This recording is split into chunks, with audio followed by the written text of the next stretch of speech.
Muy bienvenidas y bienvenidos a una nueva emisión de Aquí se piensa Chile. Aquí pensamos Chile desde las regiones. Este programa se realiza en un estudio de la Casa Central de la Pontificia Universidad Católica de Valparaíso, en Valparaíso. El tema de hoy es un tema apasionante, por lo menos que a mí me apasiona, tengo que decirlo. Es lo que Chile puede aprender del mundo clásico. Y contamos con dos muy interesantes invitados. Quiero agradecer a ambos su presencia. Ambos son de la casa, efectivamente.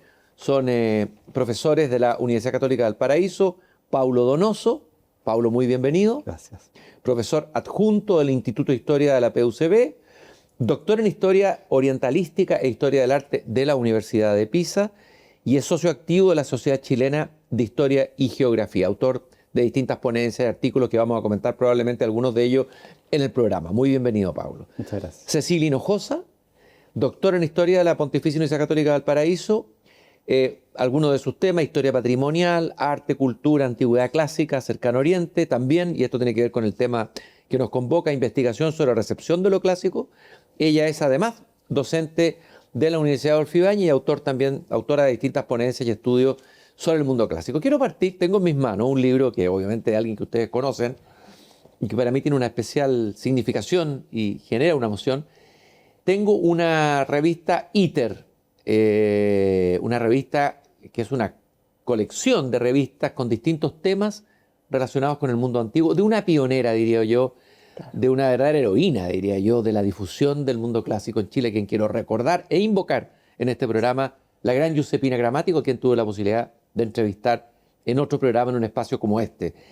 Ella dirigió el Centro de Estudios Clásicos de la Universidad Metropolitana de Ciencias de la Educación y tiene un texto que se llama El sentir y el pensar en el mundo clásico. Simplemente quiero leer en este tiempo donde se me va a decir, a ver, qué es lo que trae, qué es lo que se estudia en el mundo clásico. Por ejemplo, el carácter incluyente del pensamiento de Heráclito, sentir y pensar en los textos hipocráticos, razón y sentimiento en Platón, pensar y sentir en Aristóteles, la aporía o el paso obturado, intelecto, pensamiento y conocimiento de sí en Plotino, etc.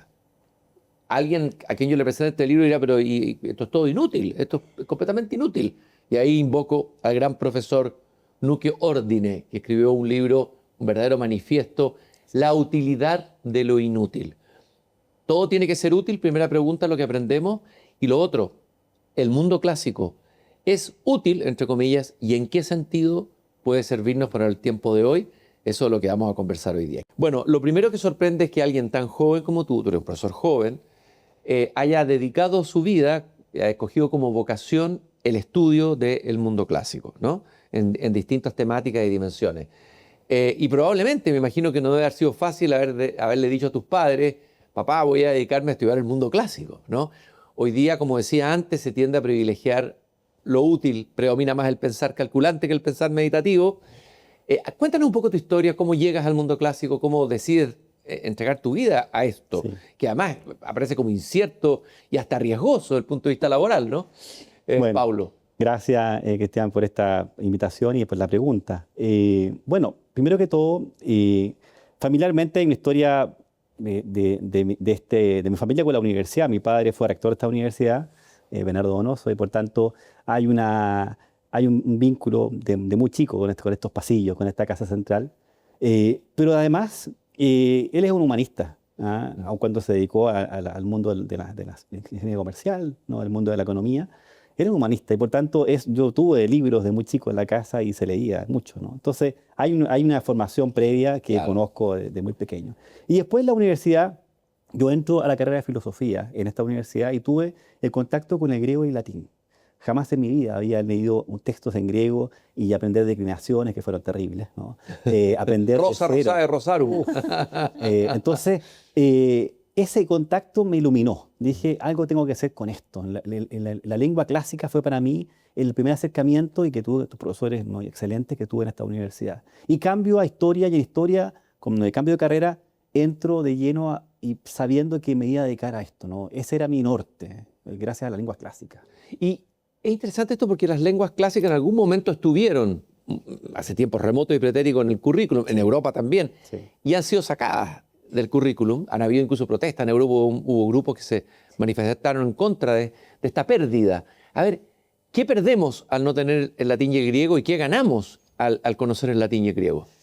Bueno, esa es una discusión que viene ya del siglo XIX, ¿no? Una discusión muy antigua.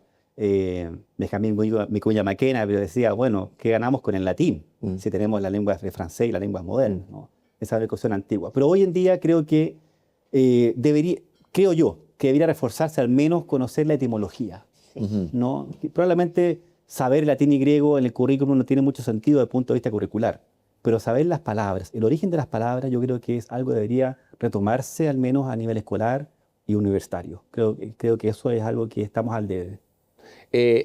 Pablo, bueno, estuve investigando un poco sobre tus distintas áreas de estudio. Voy a citar algunos artículos y vamos a ir viendo. Atenas clásica, modelo imperialista sin imperio. Después, heirocratía, la violencia de las masas en la historiografía romana, ¿no? La tanatocracia como alternativa para la salud de la polis en el ideario oligárquico de Critias, etc. A ver, ¿cuál ha sido dentro del mundo clásico, un mundo muy vasto, cuál ha sido tu área de investigación, tu área de interés y por qué esa área de interés? ¿Ah? Bueno, primero, cuando inicié mis estudios, empecé trabajando con un autor en particular que es Tucídides, el autor de la Gran Guerra del Peloponeso, este historiador, padre de la historia. Desde el pregrado, continué en el magíster y doctorado también, el mismo autor. Creo que es un autor que requiere un conocimiento no solamente del idioma, de la dificultad epistemológica que tiene este autor en que analiza el pasado, el presente y el futuro, ¿no?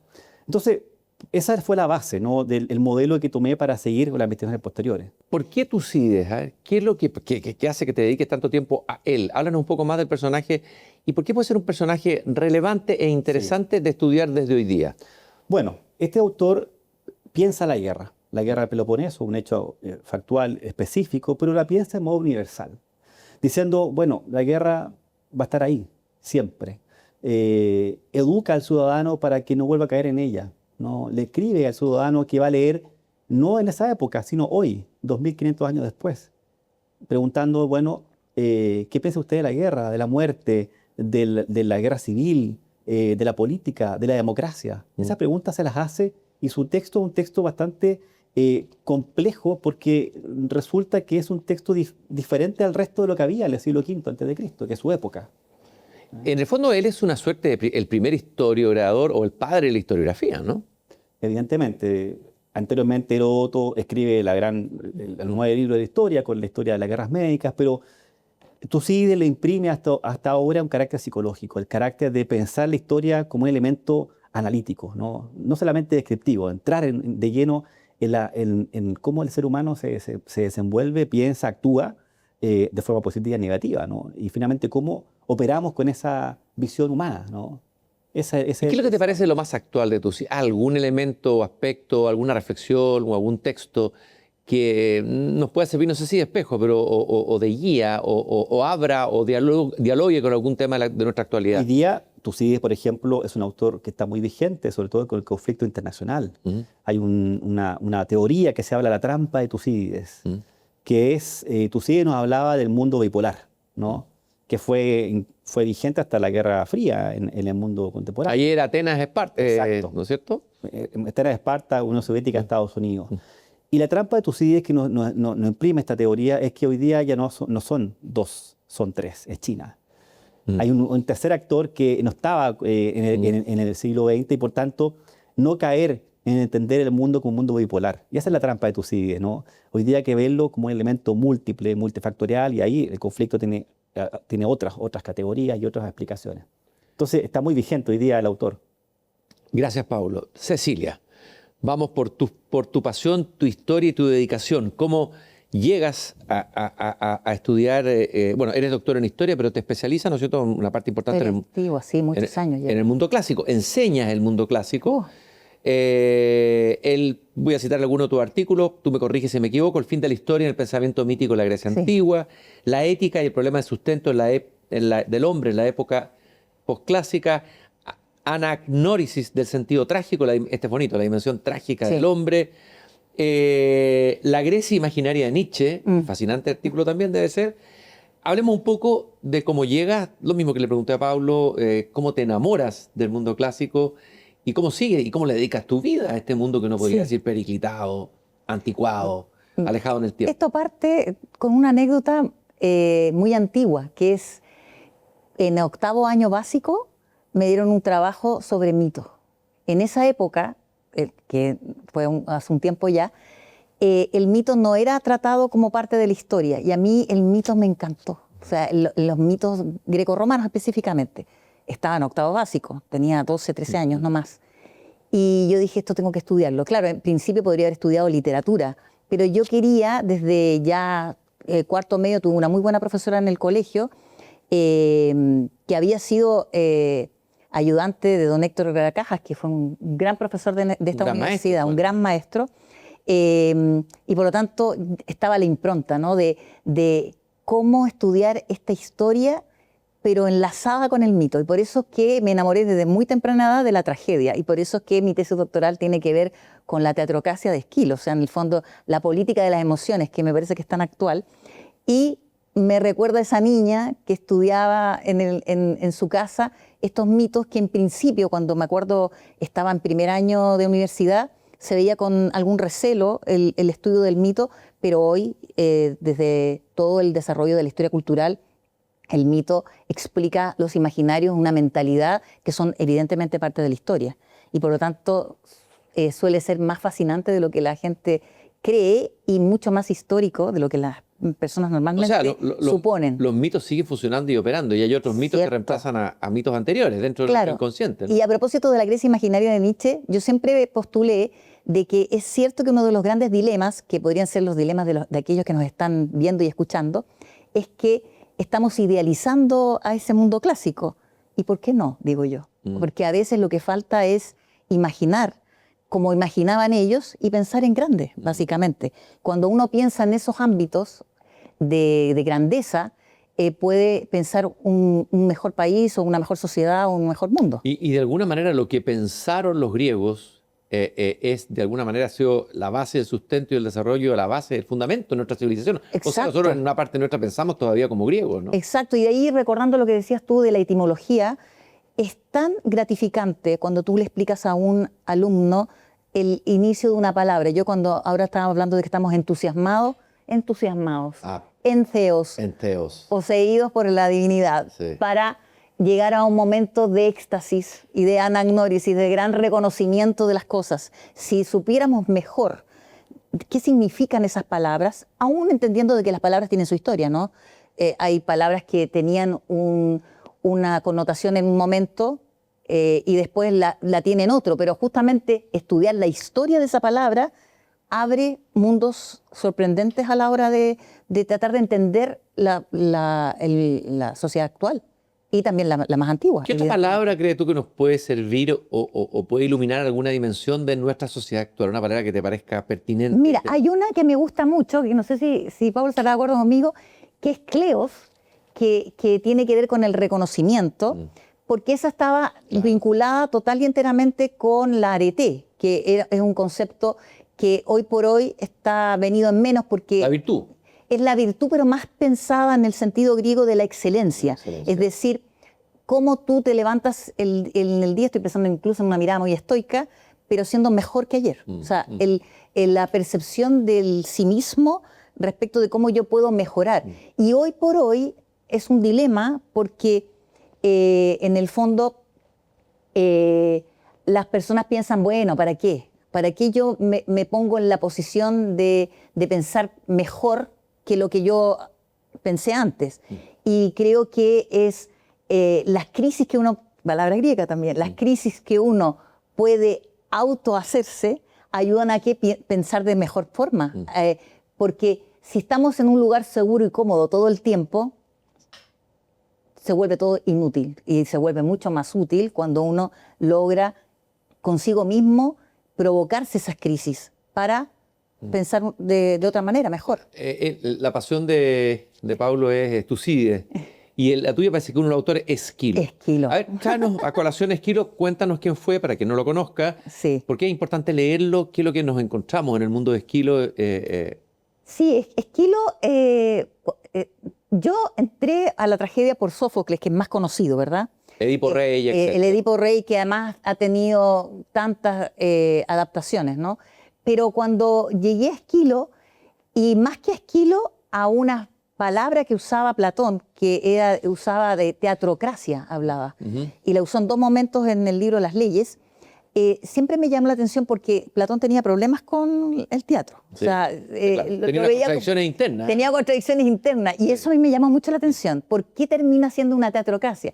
Y ahí se veía muy claramente, especialmente en Esquilo, más que en Sófocles y en Eurípides, siendo él un tragediógrafo del comienzo del siglo V, se veía muy claramente esta idea de que Solón, o sea, de que Esquilo logra mostrar el mito como una forma pedagógica para permitirle a los espectadores, que eran la mayoría de las personas que vivían en la Atenas de la época, no necesariamente ciudadanos, también habitantes de Atenas, a estar en un determinado tono. Y ese tono, que es lo que finalmente logra la catarsis, es lo que permitía que pudieran avanzar como sociedad. Porque estaban lo sabe muy bien Paulo, estaban en constante crisis, pero también en la posibilidad de anarquía, ¿no? De esta estasis, ¿no? Que se podía dar todo el tiempo. Y la tragedia lo que hace es generarle en el espectador la pertenencia, que a veces es tan difícil de conseguir. O sea, yo pertenezco a un lugar y ¿qué es lo que te hace fácil a veces cuando no tienes claro el futuro? Volver al pasado, al origen. ¿Cuál sería la tragedia de Esquilo que tú recomendarías leer a los que nos están escuchando? ¿Cómo partir con Esquilo? ¿Por qué tragedia? ¿Con cuál partiría? La Arestiada. Porque además, mira, lamentablemente, como pasa con muchas de las obras trágicas, hemos perdido montones en el camino. Hubo más de 100 obras que escribió Esquilo y tenemos solo 7, nos quedaron 7. ¿Qué cuenta la Orestiada? La Orestiada es la historia, a propósito del mundo homérico, de la vuelta de Agamenón a su tierra natal. Uno de los héroes de la guerra de Troya. Y de hecho es la trilogía, parte con Agamenón, digamos, y la está esperando su esposa y el amante de su esposa. Claro. Y lamentablemente se encuentra... Es una teleserie de alto nivel esta. De alto nivel. Sí. Y se encuentra... Y viene además con Casandra, que es cautiva de Agamenón, y que le está avisando todo el tiempo, pero Casandra está maldita por Apolo, está avisando todo el tiempo que lo van a matar. Es muy interesante la obra trágica, ¿por qué? Porque es como cuando uno ve una película que ha visto 1000 veces. O sea, la mayoría de las personas que iban al teatro conocen la obra trágica. Pero ¿por qué la van a ver una y otra vez? Claro. ¿Y por qué tiene sensación, sentido aquello?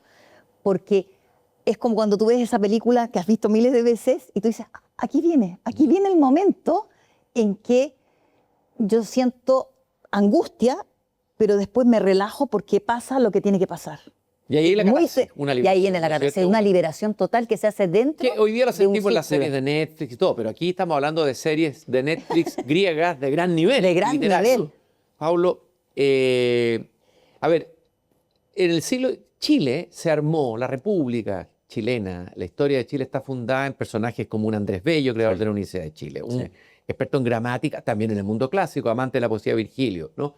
Y en muchos otros próceres de nuestra historia que fueron formados en educación clásica. ¿Cuán importante fue ese sustrato? Que yo creo que lo hemos perdido, ¿no? Sí. Y cuán importante ha sido la formación y cómo ha sido la recepción de lo clásico en la historia de Chile. No sé si podrías tirar algún vislumbre sobre eso. Claro, claro. Bueno, algo de eso trabajé en mi tesis doctoral. Yo trabajé la recepción de Tucídides y cómo Tucídides, cómo llega a Chile las obras, cómo se produce este trasvasije desde Europa hasta América. Y eso me implicó trabajar el caso chileno más general. Por tanto, bueno, tenemos a un Andrés Bello que es la figura clave, pero antes de Bello estaban los jesuitas en la colonia, que ya enseñaban griego, y está el abate Molina y otros tantos que tenían, abate Molina, por supuesto, que tenían enseñanza de griego y los monasterios y conventos todavía hay plutarcos y textos de Xenofonte que reciben esas bibliotecas que hoy día están actualmente en la Biblioteca Nacional, muchos de ellos. Entonces, hay una tradición previa, ¿no? Pero con el inicio de la República, con finalmente Bello, el gran constructor de este Estado, bueno, viene toda una tradición. ¿Cómo llevamos esto a las escuelas? ¿Cómo los colegios y la primera universidad en adelante buscan filtrar este conocimiento clásico a través de la enseñanza? Y es un debate muy interesante que se ha hecho sobre cómo llegó y cómo también se perdió, en virtud también de las nuevas tendencias curriculares que buscaba cómo construir un Estado chileno, bueno, con lo que está ocurriendo, con bueno, un Estado más burocrático, más legal, matemático, la ciencia. Entonces, El positivismo, de alguna manera. exacto. Entonces pasa que el mundo clásico quedaba un poco al margen y no era útil, porque la pregunta que tú hacías al comienzo a partir de Josepina, la utilidad, que es la pregunta que nos hacemos todos, ¿no? Y que finalmente al momento de crear un currículum, en fin, ¿qué tan útil es el mundo antiguo? ¿Y qué tan útil es? ¿Por qué tuvieras que defender ante la Cámara de Representantes, tiene que cambiar una política pública al Ministerio de Educación? ¿Cuáles serían tus argumentos para defender la utilidad de la enseñanza de lo clásico hoy? Para mí es fundamental, primero, porque como dice Cecilia, está el tema de la emocionalidad, el teatro, el tema cómo uno se conoce a sí mismo, bueno, leyendo la tragedia. La tragedia griega permite también entender la emoción, entender la psicología humana, porque estos autores trágicos entendían el pensar, el sentir, la belleza, la muerte, está todo ahí, ¿no? Las grandes preguntas están en los textos clásicos. Y también la política. Hoy día la política está atravesada por un discurso vacío de teoría clásica, ¿no? ¿Y qué pasa, no? ¿Por qué hoy día no abordamos la política desde estos autores, ¿no? Si uno mira los debates parlamentarios del siglo XIX, bueno, estaba el mundo presente. antiguo. Por ejemplo, en la política, Politeia, ¿no es cierto? La politeia, claro. Bueno, ¿a qué autores irías o a qué conceptos te parecería interesante que nuestra clase política, nuestros políticos de hoy, que bueno, no quiero pelarlos, voy a tratar de no caer en eso, pero la tentación es grande, que fueran a buscar ahí en esas fuentes, digamos, para la política de hoy, de esa Politeia de ayer? Primero hay que leer el discurso fúnebre de Pericles, de Tucídides. Es una maravilla. Partir por ahí. Cuando Pericles dice, la ciudad entera es una escuela para Grecia. Vivir en ciudad, la vida cívica, por ende democrática, es parte también de cómo uno se educa, ¿no? en lo cívico. Y Tucídides nos dice, amemos la belleza con sencillez. Claro, la belleza, la política, el devenir. Entonces, como también, partiendo por estos elementos discursivos, hay una base, ¿no?, histórica fundamental que hay que entender. Y luego Platón y luego Aristóteles, porque claro, construyeron los mecanismos de los gobiernos que van pasando uno a otro, que hay una degeneración de regímenes por desgaste natural. Bueno, ¿por qué no volver a leer esos autores, no? Oye, y tú dijiste una frase por aquí, no sé, espero que sea tuya, dijiste, no necesitamos recurrir a Grecia y Roma, Ciprat fue toda Esparta. Gabriela Mistral. Esa Gabriela Mistral. Gabriela Mistral. Tú Sí. citaste a Gabriela Mistral. La cité a Mistral. Sí. ¿Por qué? Porque evidentemente ella, que era nuestra gran premio Nobel, evidentemente, tenía una pasión también por este elemento patriótico y, claro, Prat, en la gesta de Quique, marca también esta idea del heroísmo.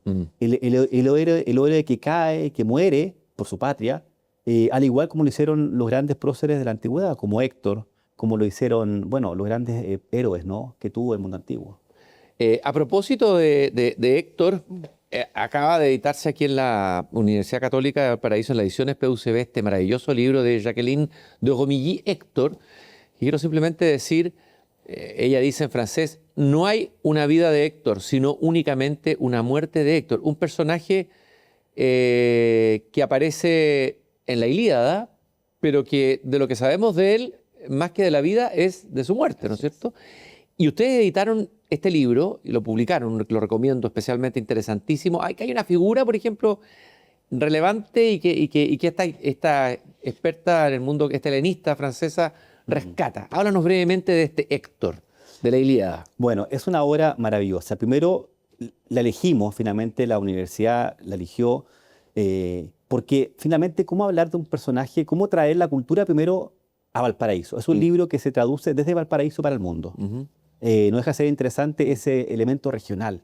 Valparaíso, ciudad de traductores, ¿no? Estuvo Egidio Poblete, tiene una sala en esta universidad que tradujo Virgilio, trabajó en esta universidad. Entonces, tenemos como esa lógica también de Valparaíso como un espacio para la traducción de los clásicos. No estamos alejados de ese. Y ahí hay un discurso inicial.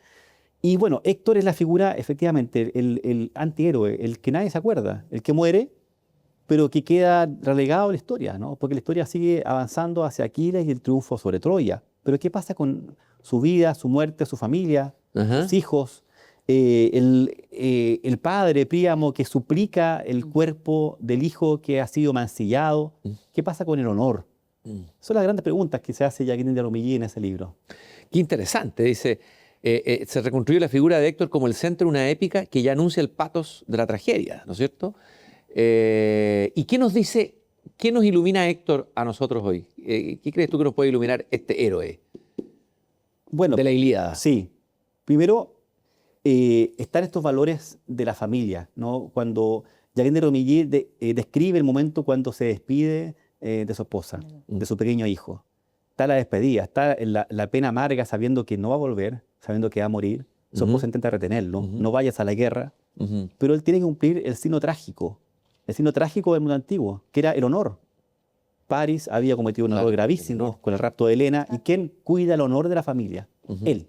Era llamado por los dioses a cumplir esta misión en la tierra, digamos.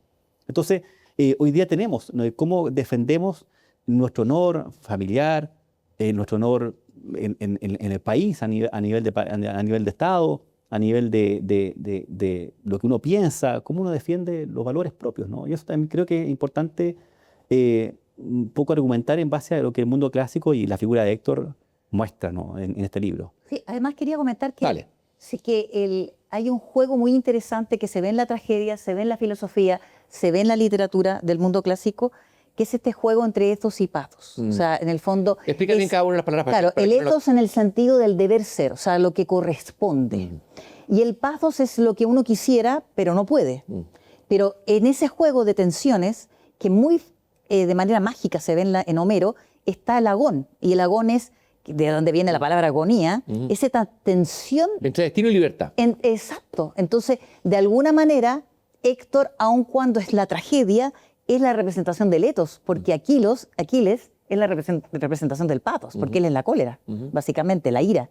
Y entonces, en este juego, es muy interesante que Homero ponga al adversario como parte del ethos, pero para buscar este equilibrio, esta sofrosine, por decirlo de una manera, este momento mesurado, esta medida de las cosas. Y la medida de las cosas es lo que hace que, en ocasiones, se desarrolle todo lo demás.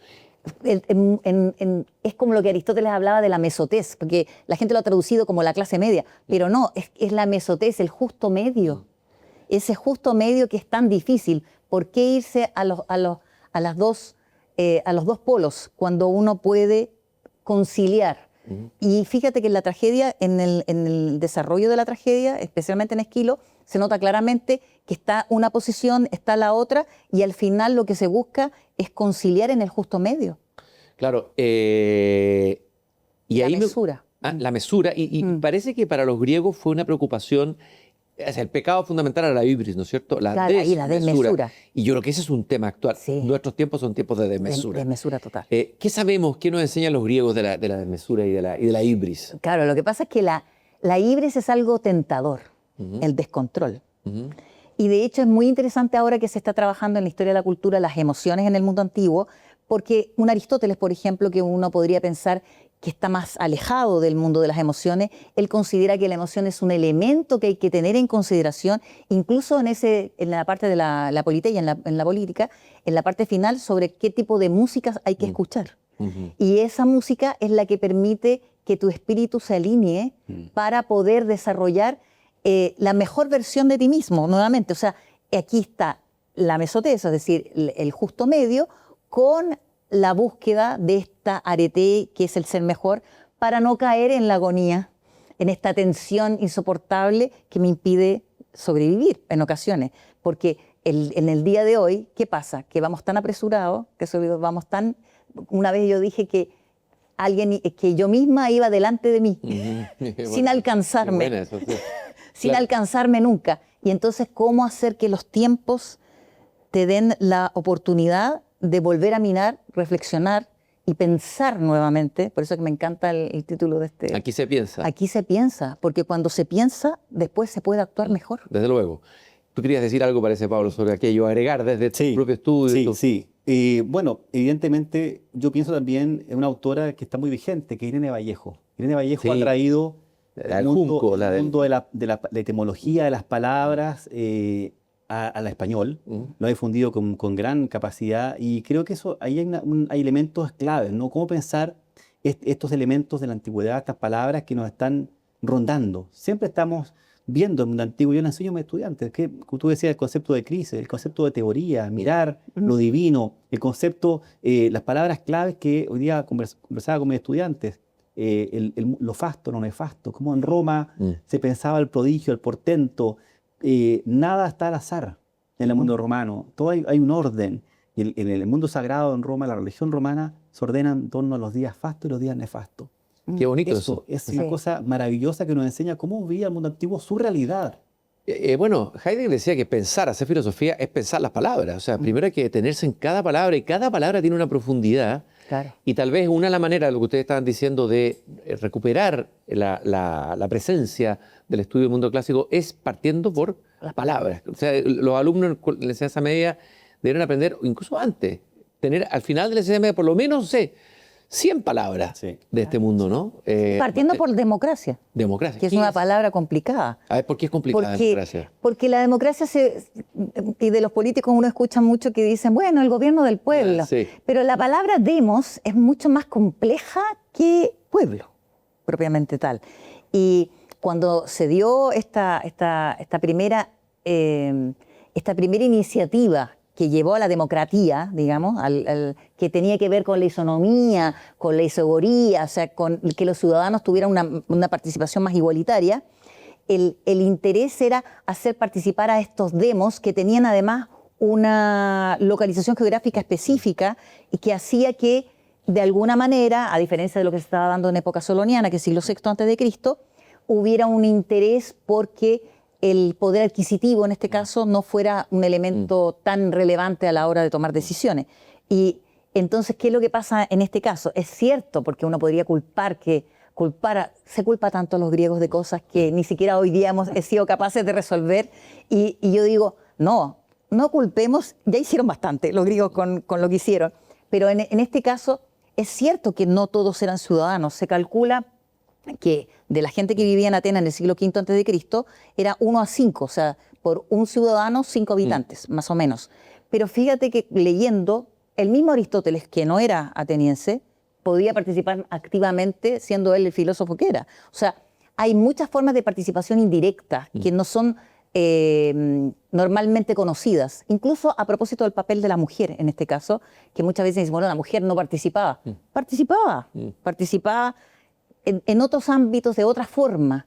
Y eso hacía que, de alguna manera, en el corto siglo, porque es un siglo de 50 años más o menos, no fueron los 100 años, en donde mayor gloria tuvo la democracia griega, ateniense básicamente, hiciera pensar que podíamos hacer las cosas de otra manera. Obviamente con el terror siempre de una anarquía, de una guerra, de una peste. Pericles murió producto de la peste. O sea. Vamos a hablar un poco de la anarquía, vamos a hablar de la violencia, de varios elementos que podemos aprender mucho del mundo antiguo. Vamos a seguir conversando este apasionante tema, lo que Chile puede aprender del mundo clásico, con dos profesores de la Universidad Católica de Valparaíso, Cecilia Hinojosa, Paulo Donoso. Volvemos en unos segundos a Aquí se piensa Chile.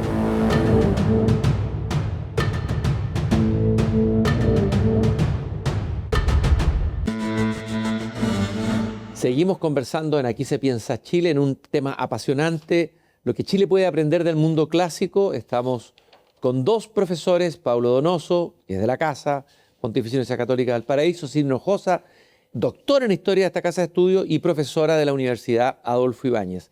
Te quiero preguntar algo, Paulo, de un personaje, a propósito de buscando en nuestras raíces republicanas, en nuestra historia, de cómo fue la presencia del mundo clásico, ¿no? Que fue importante. Ya han citado ustedes varios profesores notables, citamos a Giuseppina Gramático, José Ignacio Víctor Eizaguirre, este sacerdote político e intelectual, un clérigo liberal que tiene que ver con el mundo clásico. ¿Qué es lo que aportó? Cuéntanos un poco su historia. Bueno, él era sobrino de Diego Portales. Partamos por ahí. Partamos por ahí, claro. Tenía un pedigrí importantísimo en la historia de Chile. Y efectivamente tenía un carácter de ser un clérigo liberal, pero pasa algo en él con las grandes crisis que hay en Chile a mediados del siglo XIX, que cambia su percepción, se vuelve un poco más conservador, choca con el obispo de Santiago y se va a Roma. Es decir, irse de Chile, se va a Roma. En Roma se encuentra en el Vaticano, es llevado con un cargo importante para asumir el control de la fe en América Latina. Ujú. Escribe un libro, El Catecismo en presencia de sus disidentes, uno de sus libros, ¿no? Y también tiene otros libros que hablan sobre la historia de la Iglesia y del Estado, básicamente, porque estamos viendo cómo empieza la República Americana a romper a separar la Iglesia del Estado con las grandes reformas que hay, como hubo en Chile. Entonces, ante ese dilema, él tiene que llevar cómo finalmente se defiende lo propio desde el punto de vista eclesiástico, y ahí aparece, por ejemplo, él menciona a Tucídides, menciona autores clásicos, y llego en mi tesis doctoral a su biblioteca. Él tenía una biblioteca enorme, que hoy día fue donada a la Biblioteca Nacional. Hay un fondo de él en el Archivo Nacional, el Fondo José Ignacio Eizaguirre, donde hay una serie de elementos clásicos, ¿no? Él tenía textos de Tucídides, los primeros que llegaron a Chile, Ujú. que son códices, porque trajo muchas cosas por valijas diplomáticas a Chile, cuando viene a Chile de regreso, y queda en su mano esta idea de leer los clásicos, aun cuando no los utiliza necesariamente, pero tenía un bagaje, un background historiográfico, literario, que era enorme, ¿no? Es una figura notable, muere cuando iba en un barco cerca de Alejandría, lo lanzaron al mar, su cuerpo nunca fue pero era enterrado. novela, este personaje Sí, es un personaje claro, novela. es una No te novela. puedo creer, ¿ya? Es una novela, ¿Ah? sí, sí. Yo dije antes de ir a la pausa el tema de la violencia que por ahí apareció, violencia y política, que es un tema que tú has tocado en alguna de tus investigaciones.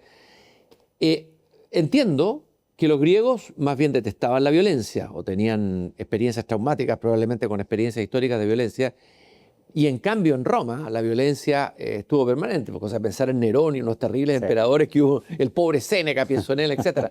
Hablemos un poco de esta relación de la violencia, que es un tema hoy día Sí, importante. sí. La violencia política mundial, ¿no es cierto? Sí. Grecia y Roma, Pablo.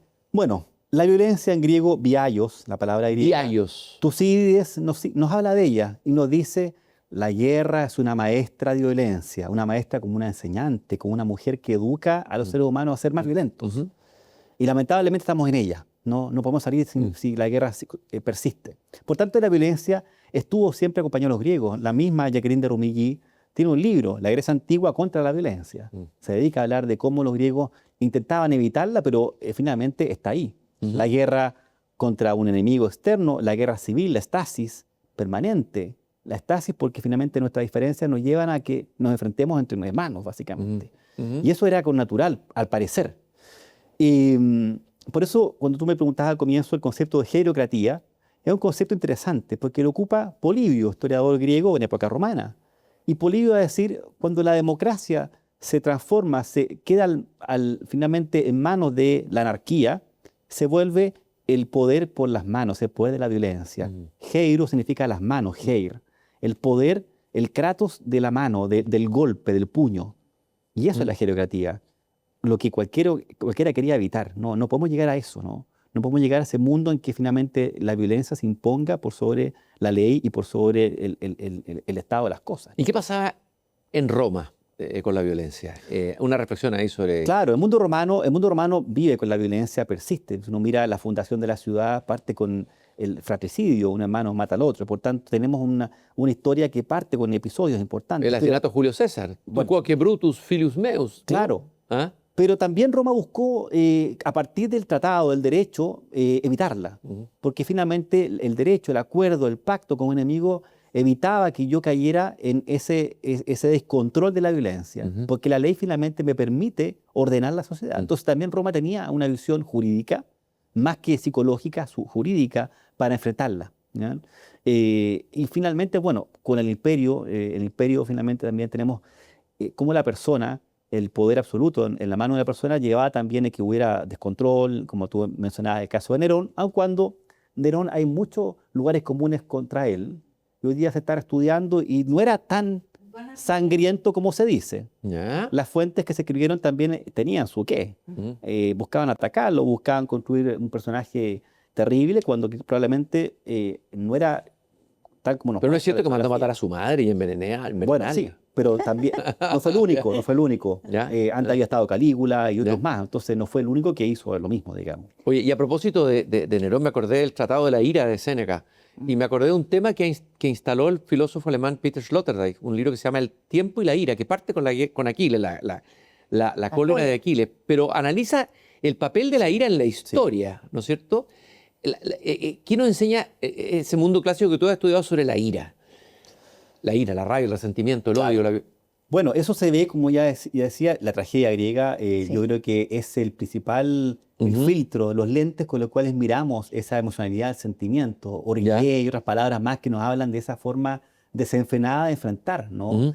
Al otro, cuando finalmente la ley es superada, cuando la ley no explica o no puede finalmente aplacar esta ira, ¿no? ¿Por qué pensamos en un Aquiles, o en este caso un Agamenón, que quiere matar a Aquiles y que la diosa tiene que detenerlo?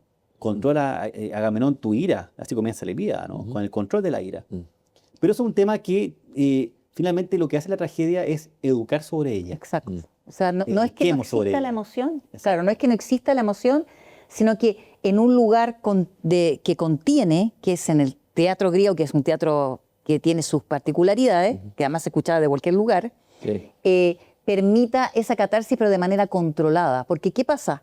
Cuando la emoción fluye, Nos desborda. nos desborda y ya somos, nuestras pasiones nos llevan por caminos imbricados. Entonces uno piensa en Eurípides y las bacantes, por ejemplo, Penteo. Y entonces, yo diría que en los filósofos, especialmente en Platón, justamente está el temor de que la emoción no tenga término. Y de ahí viene el problema de la teatrocracia. Porque ¿dónde? Y la desconfianza. En los poetas. ¿Por qué Platón Claro. expulsa a los poetas en el libro décimo de la República? Por favor, respóndame esa pregunta. Algo que a mí, que amo la poesía y los poetas. Claro, porque la poesía, la literatura y la epopeya, en un primer tanto, los simposios que se daban en un momento, en toda la época arcaica griega, antes de llegar a la época clásica, van notando justamente este temperamento. Y el temperamento es que ahí viene el juego que yo te decía del ethos y el pathos y de cómo mantener la sofrosina, o sea, la mesura, porque uno cuando recuerda el mundo griego antiguo, especialmente en época moderna, lo recuerda a través del arte. ¿Y el arte dónde está? En la armonía. Y la armonía, el canon clásico, básicamente. Ese arte pictórico, estoy hablando, o escultórico, está en ese canon clásico. ¿Eran los griegos tan idealmente formados como aparecen? No, pero hay un deseo por aquietar las aguas en el momento oportuno. Y ahí es donde la emoción muchas veces nos juega malas pasadas. Y vamos a contraponer ahí a Platón a Nietzsche. Nietzsche y lo griego, lo apolíneo, lo dionisíaco. Me imagino que para Nietzsche la emoción, lo irracional tiene que emerger y aparecer, reprimida por la razón. ¿Cuál es tu lectura de tu mirada que tiene Nietzsche del mundo griego? Bueno, ¿Tú has escrito algo sobre eso? Sí, Nietzsche fue uno de los autores que leí mucho en mi época universitaria. ¿Te envenenaste de Nietzsche? Me envenené de Nietzsche y trataba de entenderlo. Y de hecho, es como cuando uno te cautiva, me cautivó, bebí de él y en algún momento me tuve que alejar. Sí, tuve que tomar distancia porque me parece un tanto alegórico el aspecto. En el sentido de que para él era necesario, además pensando en la época, él murió en 1900, o sea, un hombre del siglo XIX prácticamente, o sea, murió justo comenzando el siglo XX, en esa mirada de lo apolíneo y lo dionisíaco, evidentemente que hay un logro. ¿Cuál es el logro? Que trae al mundo griego algo que no se creía ya para el siglo XIX, porque el siglo XIX, ¿qué era? Era la racionalidad pura. Y los griegos no son solo racionalidad, también es irracionalidad. Y eso es una ganancia que nos ofrece Nietzsche. O sea, Nietzsche nos pone en perspectiva de que no todo el mundo es apolíneo. O sea, no todo el mundo vive del deber ser y de lo que corresponde. Y claro, él llega a esa alegoría de lo apolíneo y lo dionisíaco, que me parece que en términos más griegos están mejor fundamentados en el ethos y el pathos. Porque ¿qué pasa con Nietzsche? Nietzsche tiene problemas con lo apolíneo y entonces tiende a destacar más fuertemente, a propósito del origen de la tragedia, lo dionisiaco por sobre lo apolíneo a propósito de la época que él vive. Pero la clave está nuevamente en lo que yo decía, en ese justo medio. O sea, si uno pudiese vivir entre lo apolíneo y lo dionisiaco y no morir en el intento, tendríamos bastante más ganado. Pero claro, siempre está como la vida, es un péndulo, y a veces somos demasiado apolíneos y a veces somos demasiado dionisiacos. Y entonces la mirada griega es donde llevar la agonía, este agón, esta lucha, porque la palabra agón significa lucha, combate. O sea, este combate de lo apolíneo, o sea, en este caso del ethos, de lo de que debe ser, respecto de lo que quiero ser. Y si yo puedo llevar armónicamente lo que debo con lo que quiero, ya he logrado bastante en esta vida. Muy interesante. Quiero ir ahora de nuevo a la política y al papel del ciudadano. Hoy día nuestras democracias representativas en general en el mundo están en crisis, ¿no? Tensionadas por polarizaciones, etc. Bajo interés de la gente en la política, baja participación ciudadana, eso es una cosa que se ve en todas partes del mundo. Bueno, en el mundo griego, ser ciudadano, tú lo dijiste en alguna de tus ponencias, por ahí te vi, no era un derecho, era ante todo un deber, algo que para nosotros nos parece hoy día, siempre exigimos el derecho, ¿no? Los derechos ciudadanos, pero los deberes, a propósito del voto obligatorio y todo. Hablan un poco y reflexión de los ciudadanos en el mundo griego, el derecho, los deberes, etcétera. Bueno, primero que todo, nosotros pensamos en el voto obligatorio y en la antigüedad los cargos eran por sorteo. Nos olvidamos y pensamos que la democracia de la antigüedad era como la actual. Uno podía ser elegido y debía asumir el cargo si el sorteo le tocaba mi nombre. Es como en Estados Unidos en la justicia, cuando te llevan a un tribunal y cualquier Entonces, ciudadano puede ser... Y tenía que estar dispuesto a servir al Estado, a la polis. Y el que no quería era marginado por la sociedad, el idiota, el idiotez. Idiotez. No, el idiotez es aquella persona que se margina de lo público, de lo político, y la sociedad lo condena moralmente, porque su deber es servir al Estado si es que se lo pide, ¿no? Es parte también del juego político que implica Creo que es la democracia. La parresía, sí. La parresía es el derecho que tiene el ciudadano de hablar en público, de pedir la palabra y ser escuchado por otros sin que nadie lo acalle.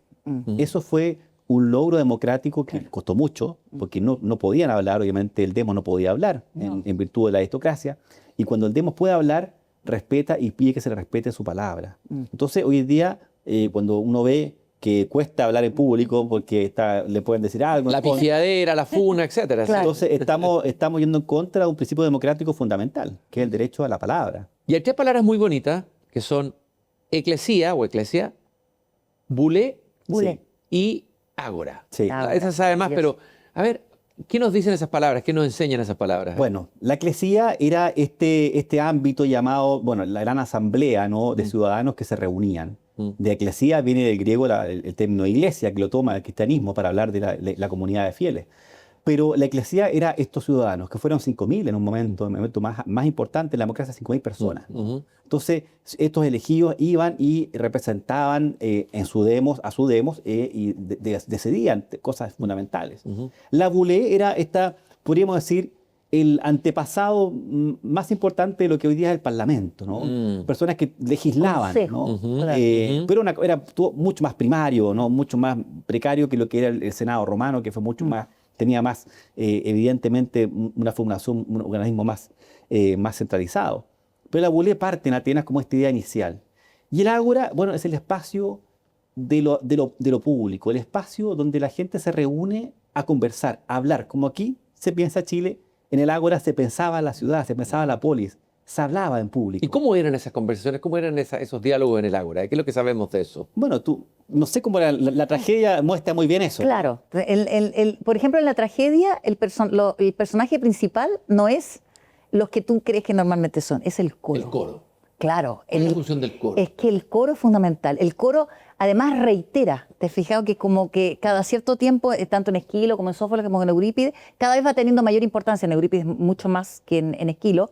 Pero al ir reiterando ciertos elementos, me recuerdo a uno de la época en el tema de Esquilo, que lo que estoy parafraseando, pero que ten cuidado con lo que parece un bien cuando es un mal. Y uno de los elementos es la esperanza, fíjate, porque el concepto de esperanza es una... Claro, el concepto de esperanza que después se ve de manera cristiana, entendida como que tenemos que esperar en la gloria de Dios. En el mundo griego es más complejo porque cuando tú esperas, ¿qué haces? Nada. No tomas acción sobre lo que debes hacer para que funcione aquello que está mal. Y por lo tanto, no veas como un bien lo que es, en el fondo, un mal. Y me recuerda entonces este mito, el de Pandora. Qué extraño que en ese lugar, en esa caja, donde estaban todos los males, también estaba la esperanza. ¿No será que la esperanza era una desgracia? Ah. Yo siempre lo he pensado. Wow. Podría ser una desgracia y al pensar que está al final, nos quedamos con esa esperanza cuando lo que tenemos que hacer es actuar. Tengamos cuidado. La tragedia te avisa que no esperes tanto. Actúa. Y esa frase de Heráclito tan bonita, no sé cómo la leen ustedes, bueno, los aforismos de Heráclito que son una maravilla, ¿no? Espera y hallarás lo inesperado. Claro. Ahí hay una visión positiva a la espera. Sí, lo que pasa es que los presocráticos, en el caso, ahí hay dos miradas, la heraclitiana y la de Parménides, básicamente. Uno es en que cree que todo es cambio, en el fondo, en el caso de Heráclito, porque es el mismo autor del que uno nunca se baña dos veces en el mismo río, claro. Es la misma idea, contra el de Parménides, que es que lo único que vale es lo que permanece. Entonces, nuevamente, fíjate, el juego del deber respecto del querer, porque allí me pareciera que toda la historia es como Platón, Aristóteles. O sea, toda la vida uno pudiese... Se mueve dentro de esas polaridades.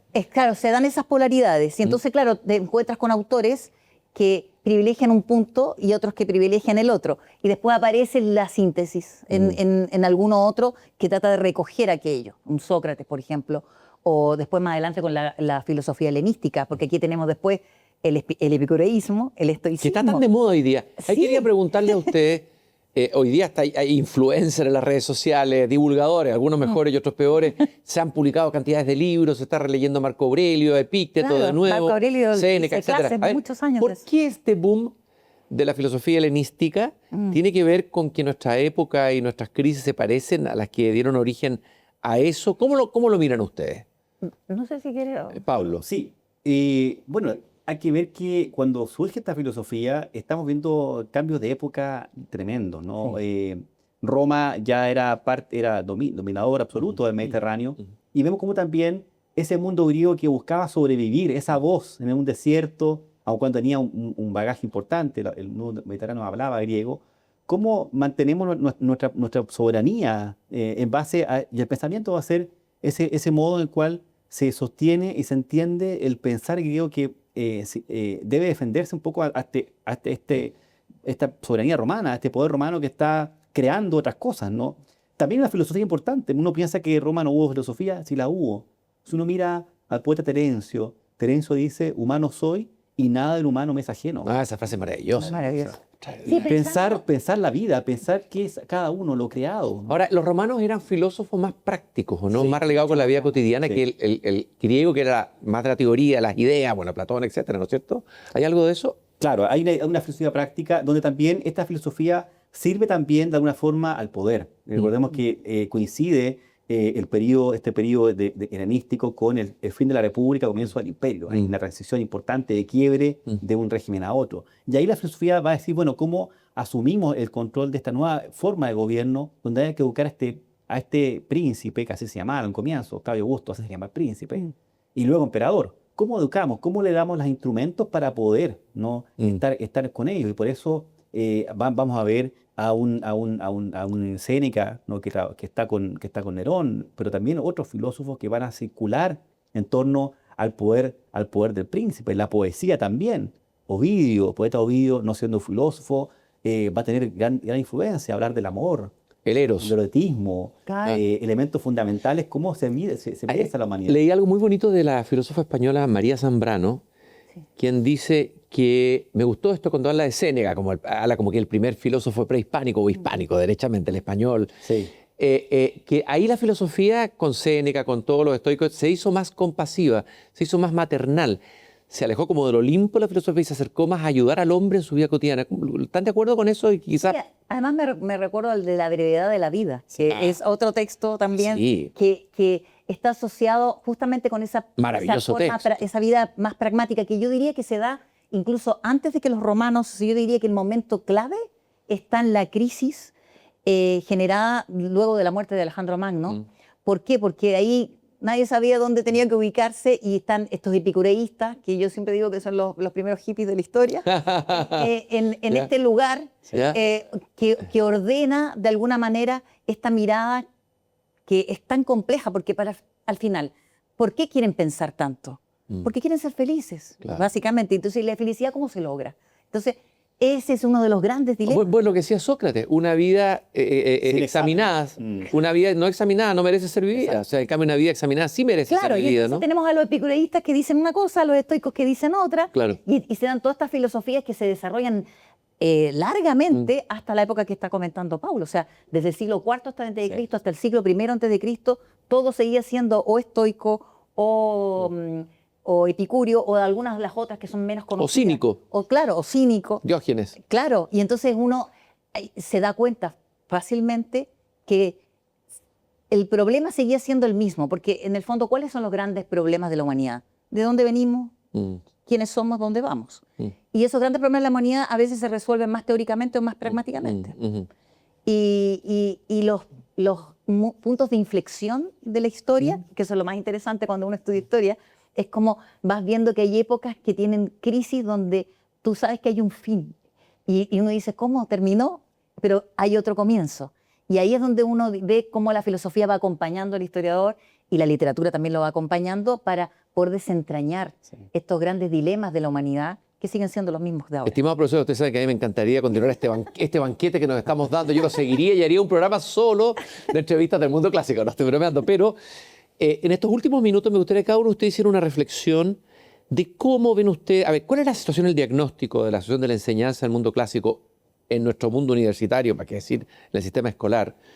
Las carencias, vacíos, lo que nos estamos perdiendo, y qué podemos hacer, qué se puede hacer, alguna señal de esperanza, vislumbre. Ustedes están haciendo, participan en seminarios, van a encuentros internacionales, están haciendo clases, están tratando de transmitir el mundo clásico a los jóvenes. Me gustaría su reflexión, profesor.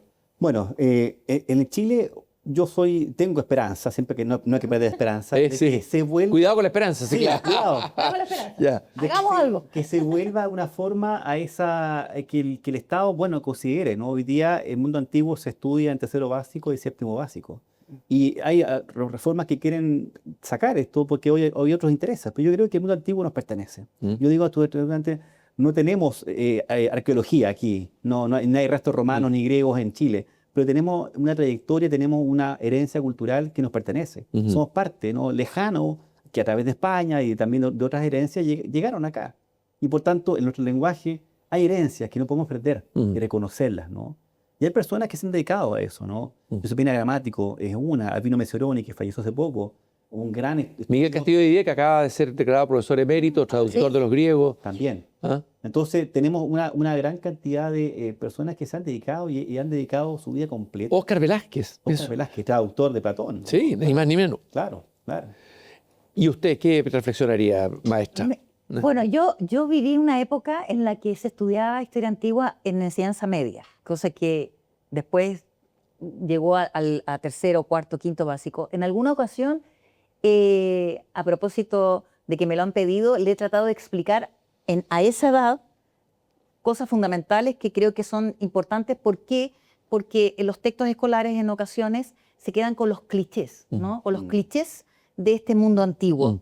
Clichés que confunden en ocasiones. Es cosa de ver algún texto escolar existente hoy, y entro en un drama, porque, por ejemplo, asocian los Juegos Olímpicos con las obras de Solón, con la época helenística, y no creo que sea el momento. Hay formas de llevar ese mundo antiguo a la edad más de los 10 años, ¿Cuál sería 12 esa forma? años.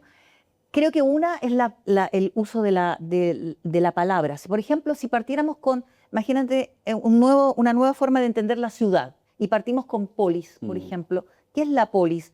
Sin entrar al mundo griego propiamente tal, pero volviendo al mundo griego para comprender cómo se entendía la ciudad en épocas más antiguas.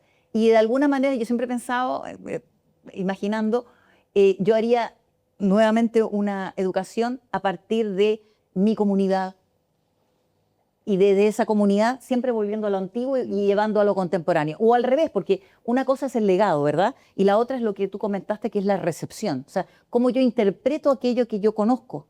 Y esa mirada es la que podría, de alguna manera, resultar sorprendente a la hora de entender una mejor forma de sociedad. Estimados profesores, quiero agradecerles esta preciosa conversación que hemos tenido, que por lo menos para mí ha resultado muy enriquecedora. Paulo Donoso, Cecilia Hinojosa, profesora de la Adolfo Ibáñez, doctora de la PUCB y profesor de la Pontificia Universidad Católica de Valparaíso. Muchas gracias por esta conversación que yo creo que hay que replicar en muchas partes para llevar el mundo clásico de nuevo a nuestros jóvenes. Y quiero entregarles, como muestra de afecto por su presencia en el programa, un libro muy hermoso editado por las ediciones de la Universidad Católica de Valparaíso, Chile, Arte Actual, Gaspar Galaz, Milan Ibe. Pesa mucho el libro nosotros porque tiene muchas imágenes muy bellas. Muchas gracias, profesora. Muchas gracias. Y lo mismo para usted. Muchas gracias. Un gusto haberlos tenido acá y nosotros nos volvemos a encontrar, espero, en un capítulo tan interesante como este aquí, en Aquí se piensa Chile.